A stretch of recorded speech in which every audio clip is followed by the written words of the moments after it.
Brought to you by Gamevo.com. Get the cheapest game time on the market, as well as other Warcraft products. Check out the link in the description below.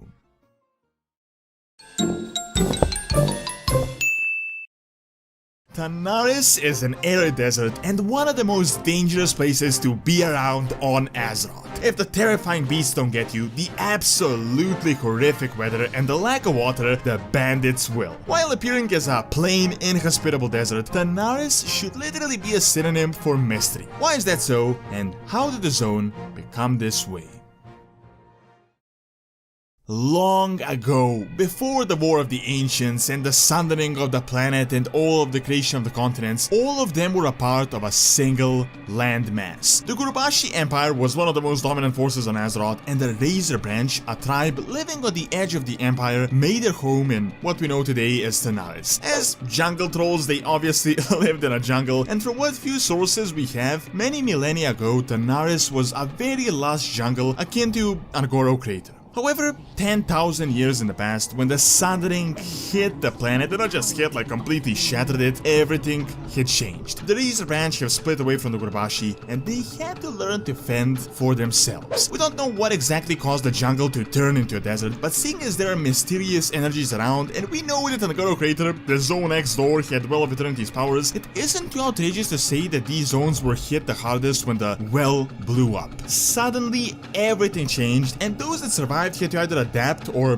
die. The Razor Branch over time became known as the Sand Fury tribe, and the trolls started resembling their jungle trolls brethren less and less, and they had adapted to the arid wasteland that was now their home. Even to this day, they still maintain their home in the far north of the zone, around the city of Zul'Farrak, but in the most recent times, they have only become weaker and weaker. Aside from just trolls, this land hid much more than was on the surface. First off, the Titans had a presence here, and they had hidden the Zone of Oldham, which is one of the most significant Titan possessions, if not the most significant one. Seeing as that land is literally right next door, and that it also turned into a desert as it was scorched in the battle against Lei Shen, you can speculate that Tanaris could have also been affected before the Sundering, although none of that is confirmed, that is just my own speculation. What is 100% certain is that Tanaris is surrounded by dangerous and mysterious forces as well as energies. First, the Titan City, then the Silithid and the Qiraji, Old God forces, and ultimately the Caverns of Time. No one really knows how these Caverns of Time were created, why Tanaris exactly, and why Nosdormu and the Bronze Dragons made this their home, but there must be something incredibly powerful going around here for them to choose this area. It is possible that Nosdormu picked Tanaris in order to not be disturbed by random humanoids, because few really want to settle in a zone as arid as the desert of Tanaris is. Still, there are mysterious forces around, as from this particular spot,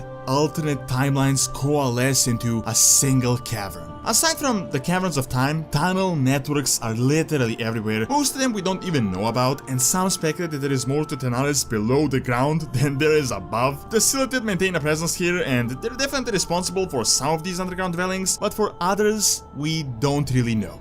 In terms of geography, Tanaris is best described as a dangerous place to be, to put it lightly. As opposed to many rocky wastelands, most of Tanaris is just literally sand dunes and not really much else. Many dangerous beasts live in this place: the hyenas, scorpions, basilisks, really the most resilient monsters around. However, the danger of Tanaris doesn't come mainly from sentient beings, but also from the lack of water. There is barely any drinkable water that can be found, which is crucial for logistics for any living being. Ogres and trolls control the very few wells that are around, the pirates supply themselves, and the goblins and gnomes arrive here to essentially exploit the situation, particularly goblins that sell the water and control essentially almost all of the logistics. Aside from water, the weather is almost unbearable, and if you think you can just go around at night, you might be mistaken, as due to the sand dunes and the fact that there are no clouds like literally ever, you never see clouds in Tanaris, you can easily be spotted across the plains from quite a distance, and the most dangerous beasts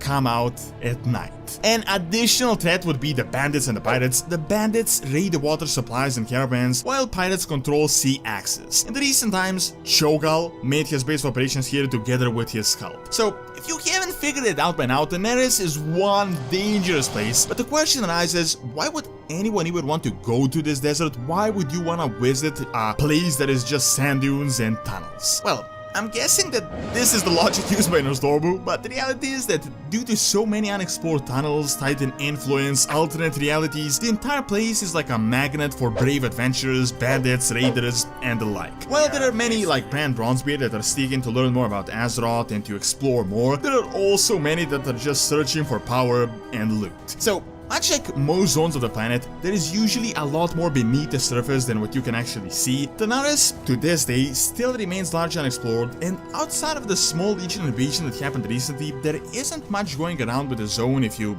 discount the Caverns of Time. With the possibility of another shattering type revamp of the older zones, it is entirely possible that new content might be added to Tanaris, and that the mysteries will begin to unravel. Thank you for watching. Check out Who is Stronger, a Viking or an Ogre by clicking on the screen, and check out the second channel Doronsmovies Academy for videos on real world history and science. See you next time.